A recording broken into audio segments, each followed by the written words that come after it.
Here, brother MGTOW. I just wanted to make a quick video on the response to the Cologne rape attacks from the feminist crowd and from the regressive left, and specifically about these proposed curfews on men.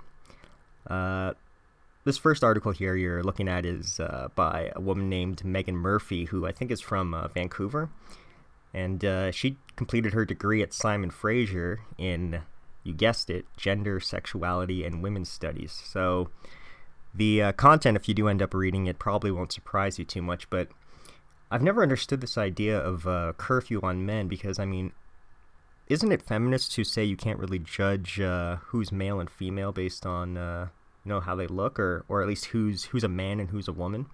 I mean, this seems like it would be just as enforceable as a ban on, people of a certain faith. Doesn't this ignore lesbian rape, Doesn't this actually make it more common for women to be alone at night with no one around them to potentially, get in the way of an attack? How will this be enforced without male police officers on the street? It seems like what it'll do is create this arena where women will be as exposed and vulnerable as possible.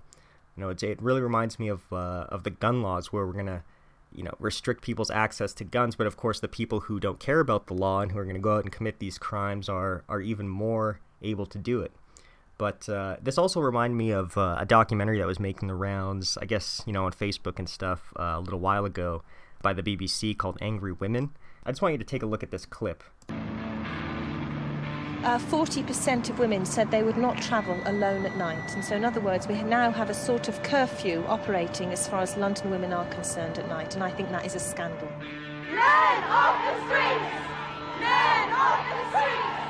Men off the streets! Thing to notice, in my view, is feminism has long been associated with these sorts of regressive tactics where they'll use censorship, and they'll call for censorship, and they'll be self-victimizing and bullying and so on, but they also will ask for the basic freedoms of people to be culled.